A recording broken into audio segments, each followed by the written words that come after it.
menjadikan pekerjaan tersebut menjadi beban hidup kita. Pernah nggak? Ya, pastinya kita pernah mengalami hal tersebut. Nah, lalu bagaimana cara mengatasinya? Di sini Karin akan memberikan tips and trik bagaimana atau agar pekerjaan Anda tidak menjadi beban ya. Oke, yang pertama, bersyukur. Nah, bersyukur ya teman-teman, bersyukur atas pekerjaan teman-teman saat ini. Kebayang gak sih di luar sana itu banyak banget orang-orang yang nyari pekerjaan, bahkan ditolak dari beberapa perusahaan. Kita apply, tapi gak ada satupun yang memanggil dari perusahaan tersebut. Di luar sana itu masih banyak pengangguran ya teman-teman, dan kita harus bersyukur bahwasannya hari ini kita memiliki pekerjaan. Bahkan kalau misalnya pekerjaan kita sudah nyaman dan sesuai dengan tujuan kita bisa memberikan kontribusi atau berharga untuk perusahaan tersebut. Yang kedua, berdoa sebelum bekerja. Berdoa. Ada tulisannya terlalu bagus ya teman-teman ya, mohon maaf. Jadi kalau misalnya kita mau berangkat kerja, jangan lupa kita berdoa terlebih dahulu. Bahwasanya kita sudah diajarkan oleh agama kita bahwasanya kalau kita keluar rumah kita harus baca doa terlebih dahulu. Bismillahirrahmanirrahim. La haula wala quwwata illa billahil aliyyil azim. Nah, sehingga saat kita memanjatkan doa kepada Allah Subhanahu wa taala itu akan memberikan energi positif yang menjadikan kita semangat untuk bekerja. Selanjutnya, lakukan yang terbaik. Nah, kita kan pasti memiliki job desk atau pekerjaan kita ya, bidang-bidangnya tersendiri. Nah, kita lakukan bidang tersebut dengan penuh hati, dengan terbaik, dengan maksimal. Bahwasanya kalau kita memberikan sesuatu yang terbaik, kita akan puas terhadap hal tersebut. Selanjutnya, yang keempat, yang tadi belum ditulis ya. Yang ketiga, lakukan yang terbaik. Yang keempat, selesaikan pekerjaan Anda secepat mungkin. Cepat, fast. Nah, jadi kita harus melakukan pekerjaan itu jangan ditunda-tunda. Kalau bisa secepat mungkin. Misalnya kita memiliki deadline di tanggal 25 April misalnya untuk produksi.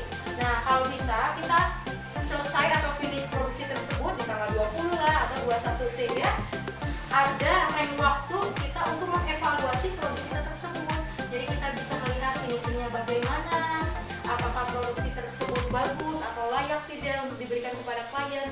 Nah, kalau misalnya semuanya udah oke, kita bisa memberikan waktu yang lebih cepat kepada klien dengan menghubungi klien tersebut dan mengirimnya sesuai deadline bisa, atau bahkan sebelum deadline tersebut. Maka itu akan merasakan klien tersebut bahagia.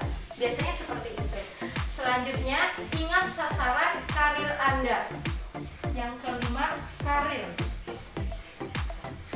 Nah, teman-teman semua pasti dalam suatu perusahaan, kita bekerja di suatu perusahaan, kita ingin karir kita naik terus kan? Gak mungkin lah karir kita di perusahaan maunya turun. Misalnya karir di sini sebagai customer service, pasti pengenlah karir juga menjadi supervisor. Kalau udah jadi supervisor, pengenlah jadi direktur seperti itu atau manajer ya kan? Pasti teman-teman semua di rumah juga ingin karir teman-teman terus meningkat. Nah, itu bagaimana caranya? Yaitu menunjukkan karya kita kepada perusahaan yang terbaik semaksimal mungkin. Nah, sehingga perusahaan dapat melihat kontribusi apa yang kita berikan kepada perusahaan tersebut. Pastilah kalau misalnya kita sudah melakukan yang terbaik kepada perusahaan juga pasti akan melihat kepada kita kinerja kita bagaimana, dan pasti perusahaan juga akan memberikan karir kita lebih baik lagi. Tadi udah karir, selanjutnya kerjakan pekerjaan paling sulit terlebih dahulu. Paling sulit dulu ya. Nah, kenapa kita harus mengerjakan pekerjaan yang sulit dulu? Kalau misalnya kita bisa mengerjakan pekerjaan yang sulit, kan kita kalau pertama melakukan pekerjaan, pasti yang pertama itu masih semangat tuh. Nah, kita kerjakan yang sulit terlebih dahulu. Kalau kita bisa mengerjakan pekerjaan yang sulit, pasti pekerjaan mudah akan lebih mudah. Dan itu jangan menunda pekerjaan yang sulit.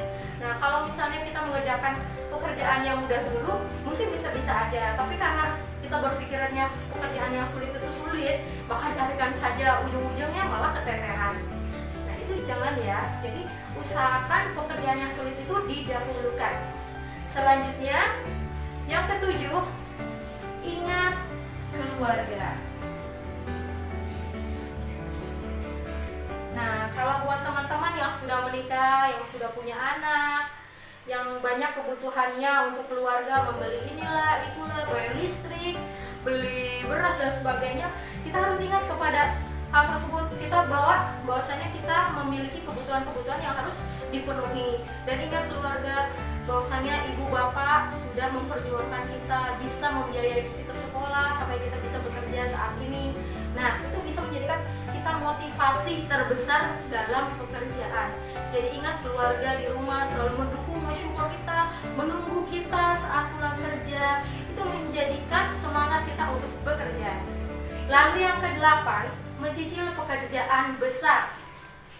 8. Mencicil pekerjaan besar.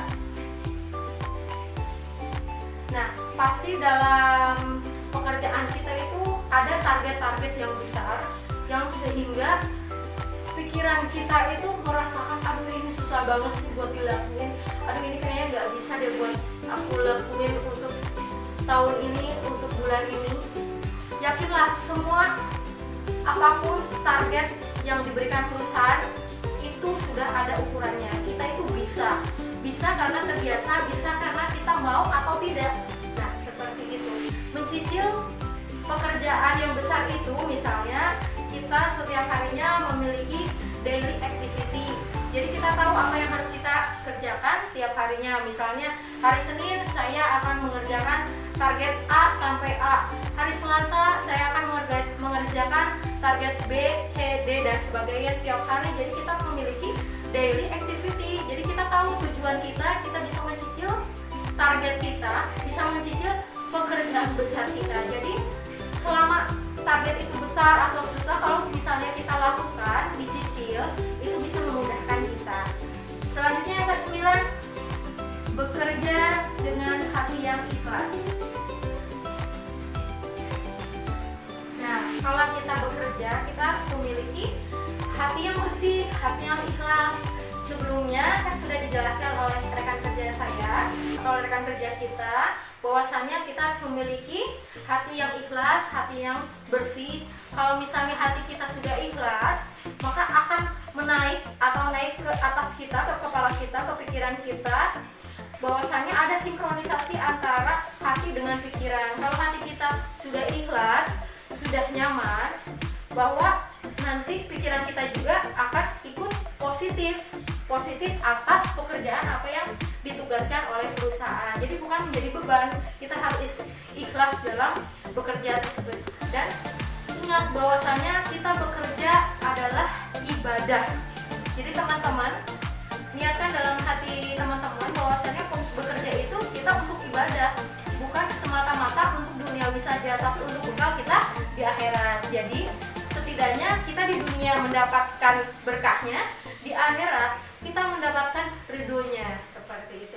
Dan yang terakhir teman-teman, jangan lupa yang ke-10, jangan lupa piknik. Ayo, di sini pasti belum pernah piknik ya. Iyalah, orang kita lagi pandemi corona ya, nggak boleh piknik dulu, jadi di rumah dulu aja. Piknik. Nah, berhubung ini masih pandemi corona atau COVID-19, jadi kita di rumah aja nih. Gimana caranya piknik di rumah? Banyak teman-teman yang bisa kita lakukan. Misalnya kita memiliki hobi bermain musik. Nah, kita bisa tuh bermain musik. Terus mengembangkan karya kita, membuat lagu lah, mengcover lagu.